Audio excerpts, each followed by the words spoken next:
Assalamu alaikum warahmatullahi wabarakatuh.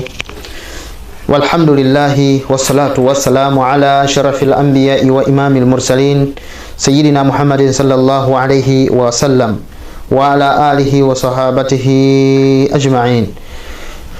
Ndugu zangu, mkaribisheni tena kwa mara nyingine kunako kuendelea na mada zetu mbalimbali katika chaneli yetu ya Tambue Usiyoyajua. Ndugu zangu, tumeishi na hadithi, tumeishi na kisa ambacho kisa hicho ni kisa cha mvuvi na huyu kiumbe wa kijini. Ndugu zangu, mvuvi kama ambavyo tumeelezea katika darasa iliyopita au katika video iliyopita, baada ya kukamatwa au baada ya kutolewa na kuokolewa na huyu mvuvi kutoka katika ile chupa ya ajabu, chupa ya shaba, chupa ambayo mfuniko wake ni mfuniko wa mhuri wa shaba ambao una chapa ya ajabu, mhuri wa ajabu kabisa. Lakini baada ya hapo akamuuliza maswali mengi mbalimbali kama ambavyo tumeona. Kiumbe yule akamuuliza swali, akampa historia kwanza ya yeye, namna ambavyo ameingizwa katika chupa ile, ni sehemu ya adhabu kutoka kwa Suleiman ibn Daud, Nabii Allah Suleiman. Na leo ndio wakati mwingine jini au kiumbe kwa idhini ya Allah subhanahu wa ta'ala, na alizungumza akasema amenifungia huko kwa idhini ya Mwenyezi Mungu subhanahu wa ta'ala. Kwa hivyo ndugu zangu, wapo viumbe ambao ni wajeuri, wapo ambao hawaelewi, wapo ambao hawasikii wala hawambiliki. Na ndugu zangu, hawa ni viumbe na viumbe hawa wanakosea pia kadhalika. Unapokuwa umekabiliana naye kiumbe kama huyo, basi kwanza mpe nasaha. Kwa mfano kama amepanda katika rasi ya mtu, mpe nasaha kisha aondoke, na mpe dawa za hali ya juu. Ikiwa amekanusha, amekataa, basi ni kwamba uwezekano huo upo wa kuweza na yeye kumchukua na kumuingiza ndani ya chupa na kwenda kumuingiza baharini. Hizi ni elimu ambazo zipo ndugu zangu, na tukumbuke kwamba elimu hizi zipo na zimepigwa marufuku kufundishwa elimu hizi kwa sababu ya maslahi fulani. Rejea katika vitabu mbalimbali vya wanavyuoni. Elimu hii ilikuwa ikifundishwa Madina, lakini ni elimu ambayo chuo kile kikauawa au ni chuo kikafungwa, na elimu hii ikawa haitakiwi tena kuendelezwa. Na wale ambao walikuwa wametoka na baadhi ya vitabu ambavyo vilikuwa vikienea, basi walikuwa wakifuatwa na kunyang'anywa vitabu vile, na mpaka sasa hivi unakuta hivyo vitabu ni vitabu ambavyo ni vichache sana. Na wengi katika mashehe wa zamani akishaona kwamba hapa mimi sasa ndio naelekea kwenda, wengine walikuwa wanaenda wanavificha, wengine wanavizika ardhini, kwa sababu ni nani ambaye ataweza kushika? Wengi wao ni wahuni, wengi wao hawana adabu, wengi wao hawana ikhlasi, wengine wao hawana imani, wengine wao hawana utu, hawana ubinadamu hivyo. Kwa hiyo ndugu zangu, hizi ni elimu ambazo zipo. Lakini akasema mimi niliweka ahadi ya kwamba yoyote yule atakayenitoa katika maisha yangu nitampa utajiri ni mkubwa sana kwa idhini ya Mwenyezi Mungu. Hiyo ni furaha juu yangu kwamba nimeokoka katika kifungo. Lakini kiumbe yule akasema tena, zama zikazidi kuwa ndefu, nikakaa muda mrefu, miaka ikazidi kwenda na kusonga. Mwisho wa siku nikaja nikabadilisha mawazo, nikasema yoyote yule ambaye atakayekuwa ameniokoa au amenitoa katika chupa, basi mimi nitakuwa ni mwenye kufanyaje? Kumpa zawadi na kumuonyesha vitu vingi sana vya thamani. Nitamuonyesha vitu vingi vya thamani na nitamuonyesha mambo mengi sana. Ndugu zangu, bwana huyu zama zikazidi kwenda, miaka ikazidi kwenda, lakini hakupatikana mtu yoyote yule ambaye angeweza yeye kumfanyaje? Kumtoa. Akaja akabadilisha mawazo, akasema nikabadilisha mawazo, nikasema sasa hivi atakaye nitoa huyo mimi namuua. Hasira, ninamuua. Ni kweli, na leo wewe ndio umekuja kunitoa, kwa hiyo sina mswalie mtume, mimi leo ninakuwa. Mvuvi akashtuka sana, akasema kwa nini sasa unataka kuniua na mimi ndiye ambaye nimeweza kukutoa? Jini yule akasema ndio, lakini nimeapa kumuua mtu wa kwanza mimi kunitoa katika hii chupa. Mtu huyo ninamuua na mtu huyo ninamuondoa katika uso wa dunia. Ndio nimeapa hivyo na siwezi kuvunja ahadi yangu. Mvuvi akaanza kufikiria kwa akili yake, akajua sasa nguvu zake haziwezi kushindana na huyu kiumbe wa kijini mkubwa kabisa namna hii. Basi ndipo akaona nifanyeje. Hapo ndio sasa ili utambue uwezo wa mwanadamu, ndugu yangu, ni mkubwa sana. Kiumbe au yule mvuvi alivyoona sasa, akasema, kabla hujaniua nina swali moja tu naomba nikuulize. Allahu akbar. Kiumbe wa kijini yule akasema, uliza. Akampa fursa kwa sababu amemuokoa na sasa hivi yuko huru. Mwambie, uliza swali, uliza, unatakaje? Mvuvi ndipo akamwambia ya kuwa, inawezekanaje wewe ulivyokuwa mkubwa kiasi hiki ukaingia ndani ya chupa hii ndogo? Mimi siamini mpaka nione namna ambavyo umeweza kuingia. Wewe ni mkubwa sana, umbo lako ni kubwa sana, umetoka katika hii chupa, umetengeneza wingu la moshi mpaka umekuwa kiumbe mkubwa wote huo, wewe umewezaje kuingia katika hii chupa? Allahu akbar. Jini akacheka kwa dharau kubwa kabisa, akacheka na akamwambia, ina maana unanidharau?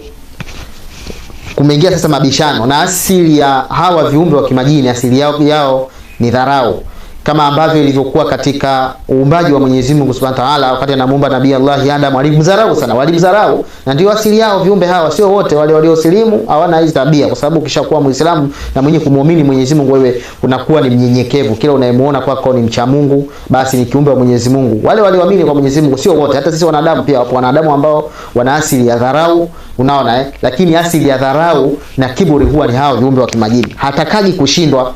Mwenyezi Mungu akamwambia malaika, usujudu li Adam fasajadu illa iblisa aba. Mwenyezi Mungu aliwaambia malaika, ya malaika, enyi malaika, msujudieni Adam. Amsujudieni Adam, wakamsujudia Nabii Adam, malaika wote. Baada ya kumsujudia, ila ibilisa, isipokuwa ibilisi, kana minal jinni, akakataa kusujudu. Hii ni dharau. Sasa yeye akawa anataka abishane na huyu mwanadamu, na huyu mvuvi. Mvuvi akamwambia, sikudharau. Akasema, ni dharau ili sasa nijue kwamba kweli wewe una uwezo wa kuingia. Basi akamwambia, tazama. Kisha jini yule akarudi kuwa moshi, alikuwa ni kiumbe, akarudi kuwa moshi kama kawaida, na akaingia ndani ya chupa tena. Allahu akbar. Haraka sana mvuvi akachukua kifuniko na akamfunga ile chupa, akaifunga tena kwa mara nyingine.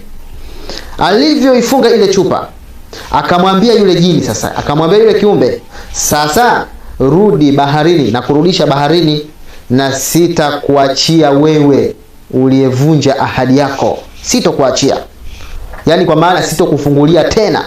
Umevunja ahadi yako, ndio umevunja ahadi yako, kwa maana ya kwamba ni khadaa. Na hii ndio asili ya viumbe majini. Sio kila jini anakuamrisha fanya hivi fanya hivi. Anasema mimi na mafanikio. Ndugu zangu, viumbe ambao wana hila sana sana sana. Yote kwa yote mtegemea Allah jalla fi'ala. Na kama ni Allah, yeye ndio atakupa kiumbe wema mzuri ni upi. Wapo viumbe wake waja wema, na Allah huwa anakutanisha waja wema kwa wema. Ndio kama alivyosema kwamba atayibina litayibati, watu wema basi na watu wema wenzao, atayibuna litayibin tayiba, hivyo na watu wema hivyo hivyo, yani watu wema kwa watu wema, wabaya pia kwa wabaya wenzao. Kwa hiyo Mwenyezi Mungu watu wema basi wakutanisha na watu wema. Kwa hiyo kitu cha kwanza kabisa, ndugu yangu, kwa watu ambao wana tamaa, nataka jini, nataka fanya hivi na kadha na nini, kwanza wewe ni mwema, una ucha Mungu, basi mrudie Mwenyezi Mungu Subhanahu wa Ta'ala, atakupa kitu kilichokuwa chema. Wapo malaika, viumbe wema wazuri, Mwenyezi Mungu atakujalia wawe marafiki zako. Hakika wale ambao waliomtii Mwenyezi Mungu, basi hao wako pamoja na watu wema na viumbe waliokuwa wema na wakweli na wala sio waongo.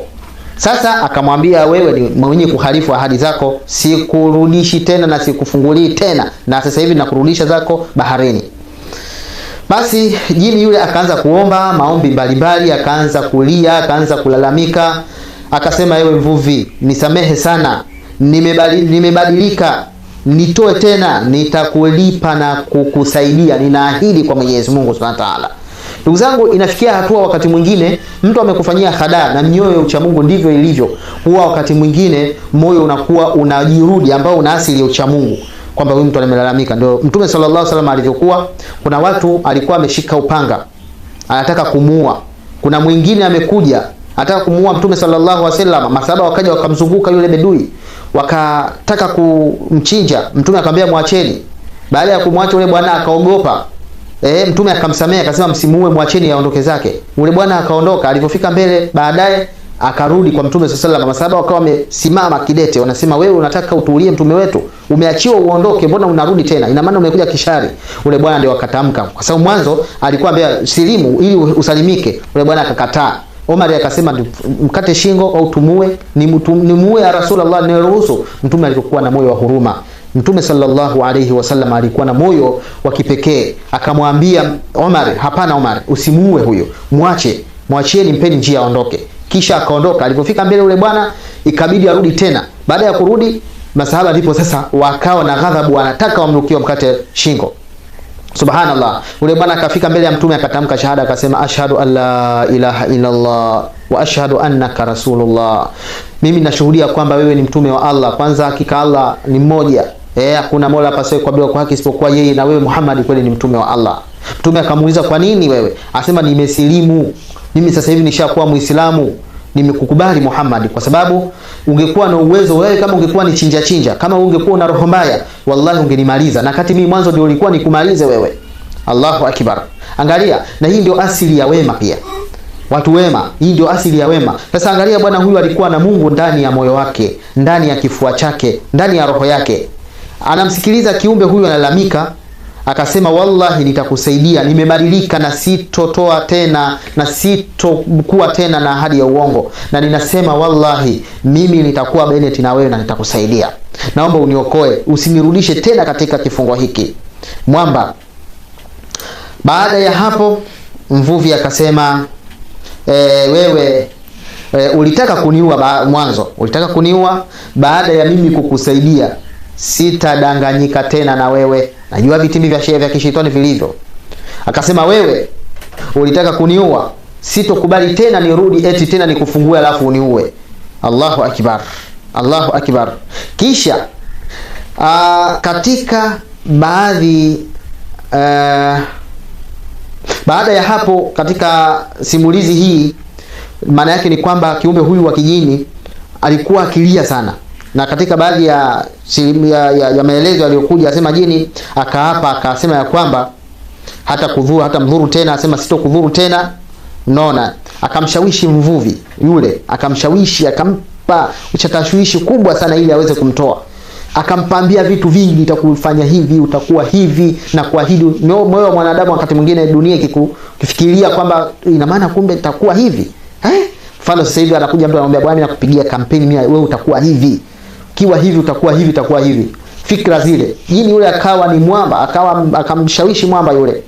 Baadaye akamuonyesha asema mimi nitakwanza kabisa utapata utajiri kupitia hii. Na ukishatoka tu hapa, yani akambadilisha kweli kweli. Lakini baada ya hapo mvuvi yule alitafakuri, akakaa pembeni. Alivyokaa pembeni akaona sasa hapa hii itakuwaje? Hii ni nini? Mbona haya ni maajabu? Mbona hii sasa inakuwa ni mtihani? Akajitafakari sana, akakaa kwa muda mrefu sana. Pale muda unaenda, nifanyeje sasa? Je, nimtupe baharini au nimuokoe ili na mimi anipe utajiri, ili na mimi iwe sababu pengine naweza nikafaokoka? Inawezekana na mimi nikawa na mimi ni miongoni mwa matajiri, nikanasurika kutoka katika hii hali.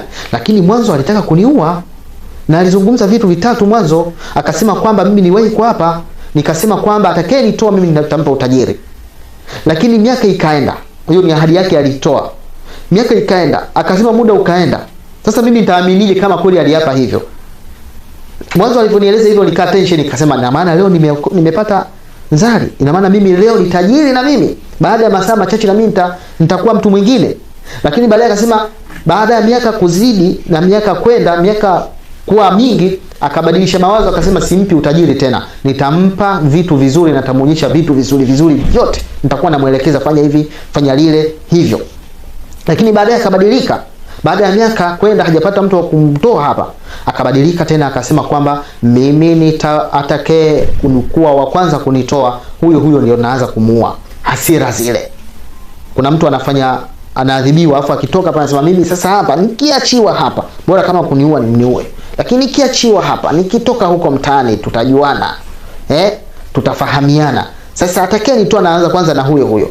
Lakini hili sasa ndio maana yake ni kwamba ni hadaa. Hili la kwanza, hili la mwisho linaweza likawa ndio point, kwa sababu anaweza akawa kweli ni mshari huyu. Lakini sasa ameniomba samahani tena kwa kutaja jina la Mwenyezi Mungu, anasema wallahi. Naam, anajua kwa sababu alikuwa akisimamiwa na yule na Nabii Allah Suleiman kwa misingi ya Allah, kwa misingi ya Mwenyezi Mungu. Yeye alifanya aswi, alifanya kosa kubwa. Sijui ni kosa gani alilofanya mpaka akadhibiwa kuwekwa katika chupa na kwenda kutupa baharini. Akasema nikawa nina hofu. Ule mvuvi akaona kwamba sasa huu ni mtihani, akatafakari, je, ni kipi kilichotokea na ni yapi yaliyojiri? Hii ni ile nimeze sumu au niteme utamu, au yani sema nikitema natema utamu, nikimeza na meza chungu. Je, mvuvi huyu alimeza au alitema? Ili kuwa kwaje?